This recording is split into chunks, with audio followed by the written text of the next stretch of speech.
বন্ধুরা, মেয়েকে নিয়ে যে গাড়িটা নিয়ে আমি ঘুরছি না, ওই গাড়িটার টাকা জোগাড় করতে আমার 3.5 মাস মতো সময় লেগেছে। সেই গল্পটাই তোমাদেরকে বলছি।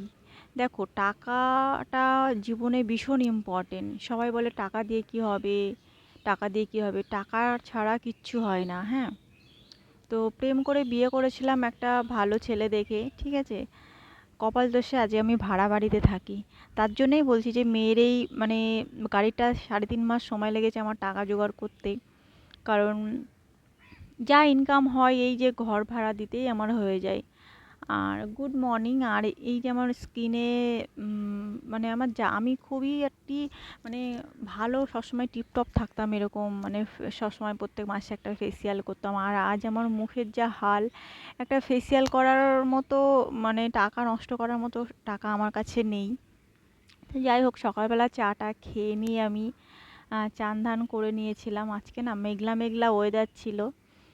আর মেয়ের হয়েছে গায়ে কী সব বেরিয়েছে, এটা একটা ভাইরাস বেরিয়েছে। তো আমি একটা আত্মীয় বাড়িতে গেছিলাম, সেইখানে গিয়ে একটা বাচ্চার গায়ে আমি দেখেছিলাম যে ভাইরাসগুলো, মানে ভাইরাস আমি বুঝতে পারিনি। বুঝতে ঠিকই পেরেছিলাম মায়ের মন, কিন্তু ওখানে গিয়ে সবার সামনে বলবো যে আমার মেয়েটাকে একটু আলাদা রাখতে বা ওর কাছে না আসতে, একটা কেমন লাগে, তার জন্য ওর পাশাপাশি ছিল। এবার ওর থেকে আমার মেয়ের ওই ভাইরাসটা ধরে গেছে। তো ডাক্তার বলল কোনো চিন্তা নেই। এখন আমার 1100 সাড়ে 1100 টাকার ওষুধ কিনতে হয়েছে। তো বাইরে যাওয়ার জন্য ঝামেলা করছিল, তাই একটুখানি পাশের বাড়িতে ওই যে ইয়েটা ছিল, টিয়া পাখিটা, তাই দেখাচ্ছিলাম। দেখো আজকে প্রচণ্ড মানে মেঘলা মেঘলা বৃষ্টিও শুরু হয়ে গেছে। তো আমি এদিকে আমার বেরোনো ছিল, কারণ বুঝতেই পারছো অভাবের সংসার, একজনের ইনকামে সংসার চলে না আজকাল, যা জিনিসের দাম।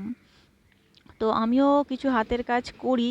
হাতের কাজ বলতে যে আমার কারখানা থেকে যে জুয়েলারিগুলো হয়, কালার হয়, সেই কালার আর কালার করার আগে আমার কাছে আসে, ওগুলো তার দিয়ে বেঁধে আবার কারখানায় দিয়ে আসতে হয়। সেইগুলো আবার কালার হয়ে মানে বাড়িতে আমার মানে কারখানায় চলে যায় আর কি।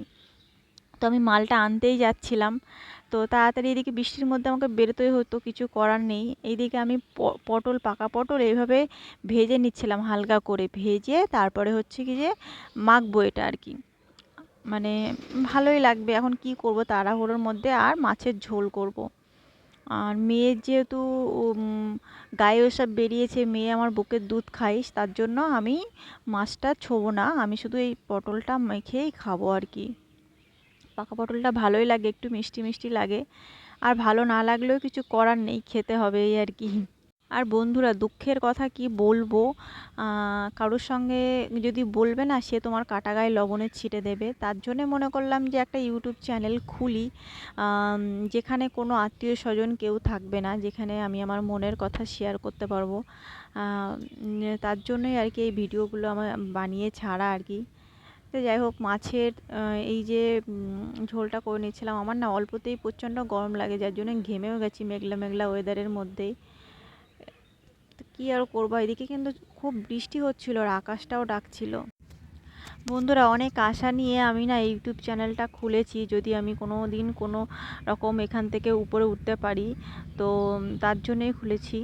আর তোমরা একটুখানি আমার পাশে থেকো, আমাকে একটু সাপোর্ট করো। আর কিছুই চাই না, জীবনে অনেক শখ আহ্লাদ আছে, যেগুলো হয়তো জানি না বা পূরণ করতে পারবো কি পারবো না, চেষ্টা করি আর কি।